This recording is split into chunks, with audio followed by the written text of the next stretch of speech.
This is the Celebration.com review of the HTC Touch Diamond. I'm just going to do a quick review here today and kind of a look at the device. Taking a look here, we actually have the device information up. It is running a Qualcomm 7201A processor. It's a 528 megahertz processor, so it's a pretty good speed. Overall in the device, we're looking at 192 megabytes of RAM with 256 megabytes of flash ROM. And it actually has an internal storage of 4 gigabytes. One of the reasons on that is, as you can see, if you look around the device, there is no microSD HC card, so there is no expandable memory. It's just what's on the device. So if you're a moderate user, you're not downloading thousands of songs or putting too many business documents, the device should be fine for your basic use. It is a tri-band device, so it's going to work on T-Mobile in the United States, but not on AT&T. Taking a quick look at the device, up here at the top we have the power button, which is also your standby button. You see it takes it out of standby there. Oops, right there I just hit the volume rocker. One nice thing about the volume, you can move it up and down. You can also use vibrate. Let me push that again. Vibrate or silent. So you can change the settings on the device pretty quickly. One thing I really like about this device, this is the home screen here. You can see you got your start button like your standard start. It is a touch screen device, which is very nice. Makes it very easy to get around. It does only put out 65,000 colors on the 2.8 inch screen, but it's really well backlit, so it actually, you can see it looks pretty crisp. I'm using the Sony Ericsson K850i to take the video, and it's actually coming out pretty nice. With the touch flow technology, you get your standard ability to touch the screen. You can see it's very flush with the unit, basically right along the top. Down here we have our home key, which brings you to this icon right here. Then we have our send key, our back key, and our end key. Now actually, with the D-pad, you can obviously push down to make your selection, but you can see here that by pushing below or above, even where there's just little tiny arrows, you can actually move between the options. And the options you're seeing right here at the bottom, such as right here, will give you your people. Then you've got your messaging, you have your email, you can launch into the browser. Now right now, if I launch the browser, I'm using the Wi-Fi connection, which is an 802.11bg certified Wi-Fi. It's pretty fast. I didn't really have any problems with it.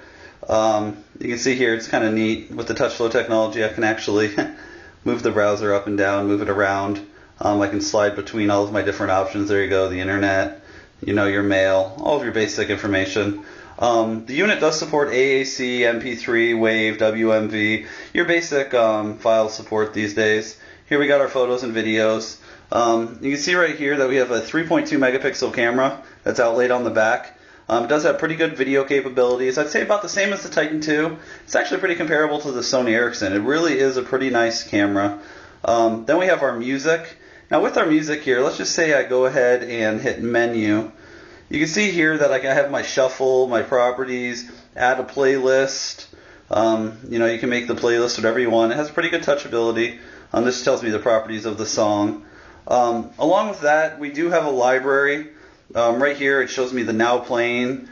I can go over, I can look it up by artist, move between the artists. I have the albums if I want to look at a certain album. I have my playlists. So it's a pretty nice, I'm back at all songs there. It's a pretty nice little setup. I actually reminds me a little bit of the iPod days of navigating. Then we have a weather here, and then of course your phone's standard settings, and the ability to store programs. Right now YouTube Store, but you can save your favorite programs here, and then you would simply just click on them, and you can see here it'll actually load, in this case YouTube, directly onto the device. So it's actually pretty nice for navigating around, and you can set it up and pick whatever video you want to watch, and then I can turn the device here.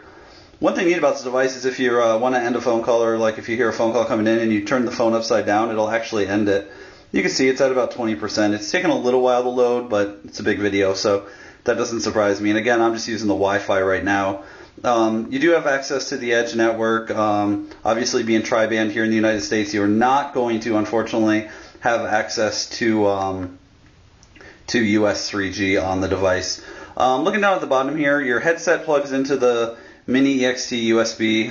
It's proprietary for HTC, as most of their devices are proprietary. So that's just a really quick look at the device.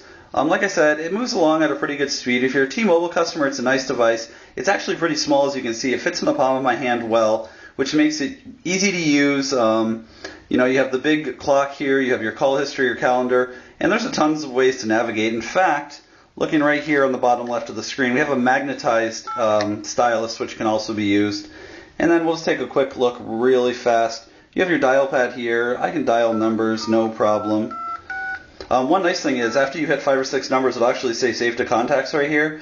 You push that button, it'll actually bring you into your contacts list. You can enter a name, put it if it's a mobile, a home, just like you would on a regular device. And then, of course, you have your standard Windows buttons up here. But I really do like the HTC home screen. It has Bluetooth 2.0 with A2DP support, and it hooks up great to a Motorola S9 headset. No problems at all. Of course, you have your Wi-Fi. I don't have my SIM card in right now, so it's showing no SIM. Your volume controls, your battery indicator, all your basic stuff that you would expect to find on an HTC device in a small package. I would suggest, if you're a business user, uploading a few documents here and there, it's a great device for that. Runs the Windows Mobile 6.1 application, so you get threaded messaging. Along with that, you have full support for Microsoft Office 2007, which you don't have on the Windows Mobile 6.0. So if you're looking for a small, compact device, something along the lines of like an iPhone type device, but you want to be able to have access to things such as BlackBerry Connect and maybe a Lotus email server, anything like that, this might be a good option for you because it's still nice and compact.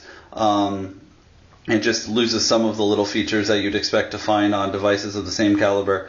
So that's just a quick look at from Celebration.com of the HTC Touch Diamond. They are on sale right now at expansis-usa.com, so be sure to check that out. Thank you.